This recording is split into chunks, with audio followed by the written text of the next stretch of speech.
पूरी दुनिया को जब अंग्रेज हमारे देश को छोड़ के गए, अंग्रेजों ने जाते जाते कहा था कि ये तो हम थे जो 100-125 साल तक भारत के ऊपर हमने राज करके भारत को एक साथ रखा। अब देखना हमारे जाने के बाद इनसे अपना देश नहीं चलने वाला, इन लोगों से भारत एक साथ नहीं रहेगा। ऐसे अंग्रेजों को भी लग रहा था, पूरी दुनिया को लग रहा था। दोस्तों आज 70 साल हो गए, भारत एक साथ भी है और खूब तेजी से तरक्की भी कर रहा है, और उसका केवल एक कारण है, हमारे देश का यह संविधान। ऐसे देश का संविधान लिखना जिसमें इतने सारे धर्म थे, इतनी सारी भाषाएं, इतनी संस्कृति, इतनी जाति, इतनी विविधता, ऐसे देश का संविधान लिखना कोई आसान काम नहीं था। बाबा साहब अंबेडकर ने पूरी दुनिया के संविधान पढ़े, सारे देशों के संविधान पढ़े, जहां से जो जो अच्छा मिला वो सारा उन्होंने इस संविधान के अंदर डाला, और इतना शानदार संविधान बाबा साहब अंबेडकर ने हम लोगों को दिया। संविधान में लिखा है बराबरी का अधिकार होगा। अभी तक यहां इतने सारे बच्चे बैठे हैं, अगर कोई बच्चा गरीब घर में पैदा होता था और कोई बच्चा अमीर घर में पैदा होता था, क्या उनको बराबर की शिक्षा मिलती थी? नहीं मिलती थी।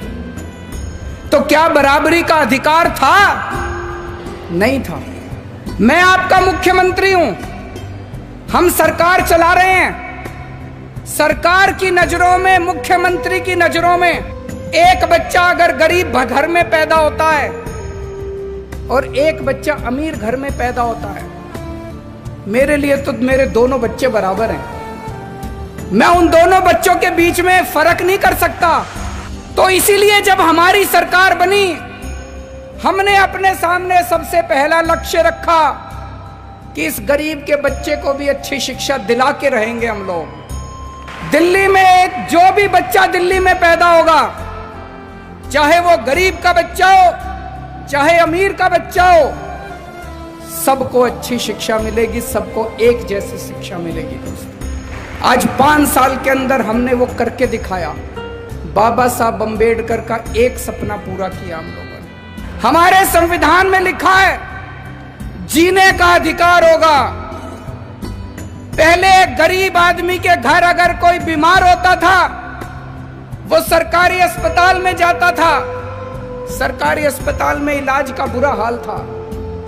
आज दिल्ली के अंदर सरकारी अस्पतालों में वैसा ही अच्छा इलाज है जैसा प्राइवेट अस्पतालों के अंदर इलाज हो रहा है। लोगों को हमने जीने का अधिकार दिया। दिल्ली के अंदर हमने योजना बनाई, अभी तक अगर किसी का एक्सीडेंट होता था, कोई उसको बचाने के लिए नहीं जाता था, वो बेचारा सड़क पे पड़ा रहता था। लोग सड़क पे गुजर जाया करते थे, लोगों को लगता था मैं क्यों पचड़े में पड़ूं, मैं अगर इसको अस्पताल में ले गया तो अस्पताल वाले मेरे से पैसे मांगेंगे। अब हमने कहा है कि पैसे की चिंता मत करो, अगर कोई किसी का एक्सीडेंट हो जाए, जो भी उसको देखता है तुरंत उसको नियरेस्ट अस्पताल में पहुंचाओ। कितना भी महंगा अस्पताल होगा, सारे पैसे दिल्ली सरकार देगी। संविधान में लिखा है गरीबी दूर करेंगे। गरीबी कैसे दूर होगी? केवल नारे लगाने से दूर नहीं होगी गरीबी। हमने दिल्ली के गरीबों का मिनिमम वेज बढ़ाया।